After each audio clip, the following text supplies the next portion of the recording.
Hello everyone, संसद की दुनिया संसद जहां में एक बार फिर से आपका स्वागत है और मैं हूं आपकी साथी आतिफा काजी। तो जैसे कि संसद जहां के पिछले एपिसोड में हमने आपसे पूछा था कि संसद जहां में आप किस टॉपिक के बारे में आगे जानना चाहते हैं, तो आप में से बहुत सारे लोगों ने कमेंट करके हमें पूछा था प्रश्नकाल के बारे में। तो आज का एपिसोड प्रश्नकाल पर ही आधारित है। तो चलिए शुरू करते हैं संसद की दुनिया संसद जहां।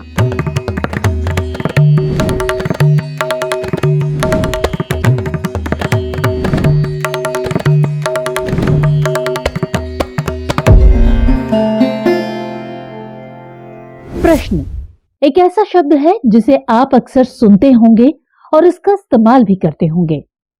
आपने अब तक न जाने कितने ही प्रश्नों का उत्तर दिया होगा और न जाने आपने कितने अनगिनत प्रश्न लोगों से पूछे भी होंगे, लेकिन शायद ही आपने कभी इस शब्द की गंभीरता पर ध्यान दिया हो। आपने शायद ही कभी सोचा हो कि ये एक सामान्य शब्द से कुछ बढ़कर है या बस ऐसे ही है। कहने को तो ये शब्द मात्र 3 अक्षर का है, लेकिन जब ये किसी पर दागा जाता है ना, तो उसकी हालत खराब करने से भी नहीं चूकता है। दरअसल ये एक व्यक्ति के मन में उठ रही शंकाओं की अभिव्यक्ति है। ये किसी सूचना या जानकारी की प्राप्ति के लिए उपयोग की गई भाषाई अभिव्यक्ति है। ये किसी के जरिए किए गए काम के बारे में जानने का एक साधन है। असल में ये किसी की जवाबदेही तय करने का एक हथियार है। और ये तो आप जानते ही होंगे कि एक लोकतांत्रिक देश में चुनी हुई सरकार की जवाबदेही होना बहुत ही जरूरी है। और इसी जवाबदेही को तय करने के लिए जनता के प्रतिनिधि सरकार से पूछते हैं प्रश्न। और प्रश्न पूछने के लिए होता है संसद में एक समय यानी काल, जिसका नाम है प्रश्नकाल या क्वेश्चन आवर। दोस्तों, अगर संसदीय कार्यवाही को देखने में रुचि रखने वाले किसी व्यक्ति से पूछा जाए कि उसे संसदीय कार्यवाही के किस हिस्से में सबसे ज्यादा मजा आता है, तो उसका जवाब प्रश्नकाल ही होगा। दरअसल प्रश्नकाल संसदीय कार्यवाही का एक रोचक भाग है। इसमें संसद सदस्यों द्वारा प्रश्न करके आमतौर पर कोई जानकारी मांगी जाती है। सदस्यों द्वारा प्रश्न दागते हुए सरकार से किसी विषय विशेष पर तथ्यों की जानकारी प्राप्त करने का प्रयास किया जाता है। लेकिन कई बार प्रश्न पूछने वाले सदस्यों और उत्तर देने वाले मंत्रियों के बीच ऐसी हाजिर जवाबी देखने को मिलती है कि मानो अगर कोई जरा सा भी चूका तो उसे फिर कभी ऐसा मौका नहीं मिलेगा। और कई बार यह हाजिर जवाबी व्यंग्य और हंसी मजाक से भी भरपूर होती है। इसलिए प्रश्नकाल के दौरान दर्शक दीर्घा यानी पब्लिक गैलरी में न्यूज चैनल्स और लोगों की भीड़ खचाखच भरी होती है। अब अगर हम इसके इतिहास पर नजर डालें तो प्रश्नकाल की शुरुआत वेस्टमिंस्टर प्रणाली से मानी जाती है। दरअसल ये प्रणाली यूनाइटेड किंगडम की संसदीय प्रणाली की तर्ज पर विकसित हुई है। मोटे तौर पर कहा जाए तो ये शासन की एक लोकतांत्रिक प्रणाली है। लंदन के पैलेस ऑफ वेस्टमिंस्टर की वजह से इसका नाम वेस्टमिंस्टर प्रणाली पड़ा है। पैलेस ऑफ वेस्टमिंस्टर ब्रिटिश संसद का एक मीटिंग हॉल है।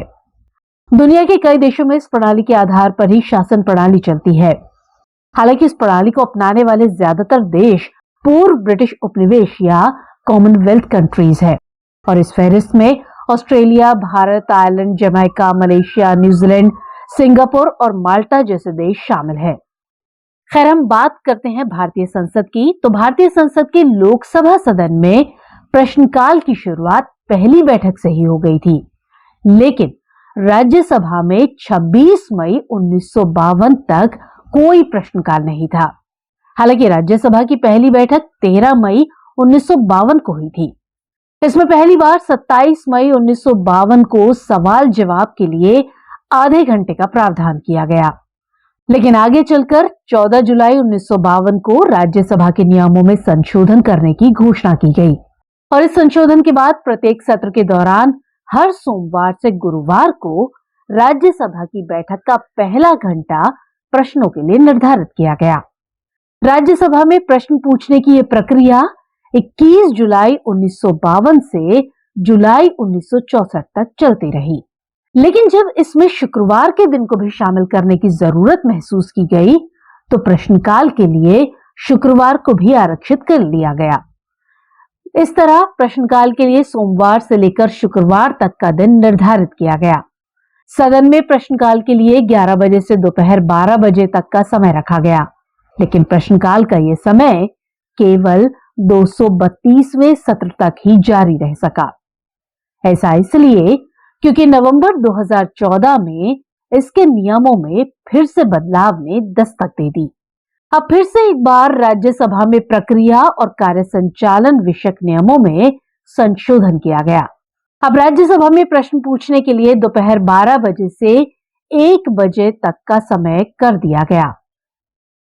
ऐसा इसलिए किया गया क्योंकि मंत्रियों को कुछ समस्याओं का सामना करना पड़ रहा था। क्योंकि लोकसभा और राज्यसभा दोनों सदनों में प्रश्नकाल का समय दोपहर 11 बजे से 12 बजे तक ही था, इसलिए एक ही समय पर मंत्रियों का दोनों सदनों में मौजूद रहना मुश्किल हो रहा था। तो इस स्थिति को देखते हुए राज्यसभा में प्रश्न पूछने के समय को 12 बजे से 1 बजे तक करने का फैसला लिया गया। तो इस तरह भारत सरकार और प्रशासन के लगभग सभी पहलुओं की छानबीन करने के लिए संसद के दोनों सदनों में प्रश्नकाल के लिए अलग अलग समय निर्धारित किया गया। कुल मिलाकर देखा जाए तो सरकार का परीक्षण करने वाले इस प्रश्नकाल रूपी यंत्र के समय को सुविधाजनक बनाया गया। अब यहां आपके मन में जो सवाल कौंध रहा है, हम उसी का जवाब देते हैं। दरअसल आपके मन में यही चल रहा होगा कि साहब संसद में ये जो प्रश्न या सवाल पूछे जाते हैं वो आखिर होते कैसे हैं या किस तरह के होते हैं। तो इसका जवाब है कि भारतीय संसद में प्रश्नकाल के अंतर्गत 3 तरह के सवाल पूछे जाते हैं।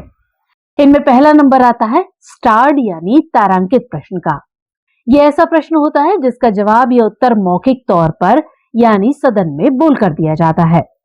अगर कोई संसद सदस्य तारांकित श्रेणी का प्रश्न पूछता है तो वो ऐसे प्रश्न पर अनुपूरक प्रश्न पूछने का भी अधिकारी होता है। ऐसे प्रश्नों की पहचान के लिए उस पर स्टार या तारांक बना दिया जाता है। इसके बाद दूसरी श्रेणी आती है अतारांकित प्रश्नों की। ये ऐसे प्रश्न होते हैं जिनका उत्तर मौखिक रूप में देने की बजाय लिखित रूप में दिया जाता है। इसीलिए ऐसे प्रश्नों पर संबंधित सदस्य को अनुपूरक प्रश्न पूछने का अधिकार नहीं होता। इन्हें अतारांकित प्रश्न इसलिए कहा जाता है क्योंकि इन पर तारांक नहीं लगा होता है। चूंकि तारांकित और अतारांकित प्रश्नों को कम से कम 10 दिन पहले सूचना देकर ही पूछा जा सकता है, लेकिन कभी कभी कोई लोक महत्व का मुद्दा इतना जरूरी हो जाता है कि उसे बहुत ज्यादा देर तक टाला नहीं जा सकता, तो ऐसे मुद्दे से संबंधित प्रश्न को अल्प सूचना प्रश्न के द्वारा पूछा जा सकता है। ऐसे प्रश्नों को साधारण प्रश्नों के लिए निर्धारित 10 दिन की अवधि के समय की सूचना देकर पूछा जा सकता है। राज्यसभा में इस तरह के प्रश्नों को 15 दिन से कम समय की अवधि में सूचना देकर पूछा जा सकता है। वैसे तो आमतौर पर प्रश्न सरकारी सदस्यों यानी मंत्रियों से ही पूछे जाते हैं, लेकिन जरूरी होने पर गैर सरकारी सदस्यों से भी पूछे जा सकते हैं।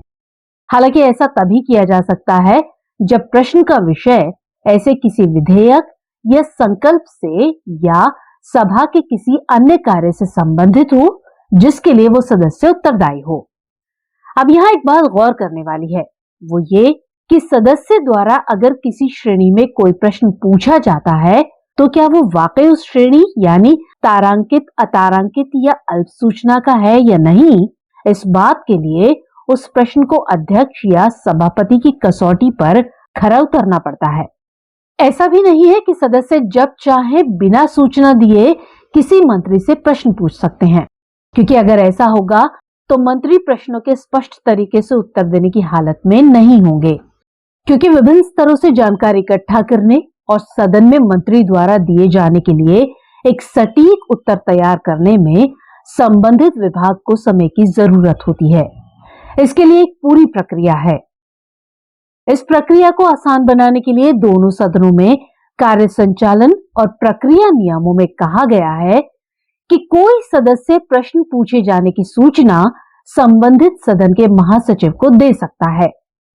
सदस्य को प्रश्न की सूचना में विषय वस्तु के अलावा संबंधित मंत्री का नाम लिखना होता है। इसके साथ ही यह भी लिखना होता है कि वो अपने प्रश्न को सदन में किस तारीख को रखवाना चाहता है। संसद के दोनों सदनों में कितने प्रश्न पूछे जा सकते हैं या कितने प्रश्न सदन के पटल पर रखे जा सकते हैं, इसका भी उल्लेख किया गया है।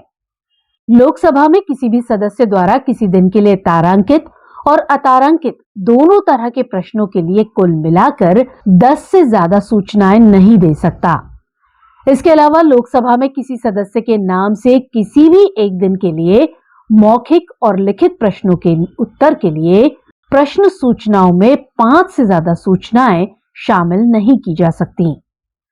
लोकसभा में किसी एक दिन के लिए तारांकित प्रश्नों की सूची में कुल 20 प्रश्नों को ही शामिल किया जा सकता है, जबकि अतारांकित प्रश्नों की कुल संख्या 230 हो सकती है।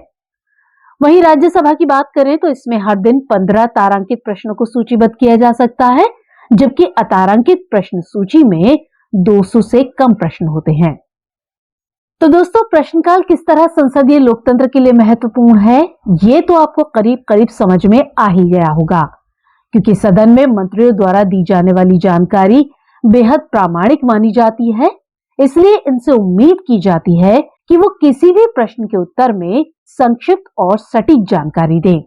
यही वजह है कि मंत्री द्वारा कोई उत्तर गलत या अधूरा दिया जाता है तो उसे सदन को गुमराह करने के प्रयास के रूप में देखा जाता है।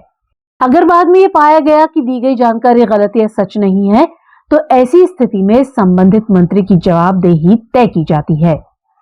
तारांकित प्रश्न के मामले में मंत्री को सदन के पटल पर पहले दिए गए उत्तर में सुधार करने वाला एक वक्तव्य देना होता है, जबकि वहीं अतारांकित प्रश्न के मामले में एक विवरण सदन के पटल पर रखना होता है।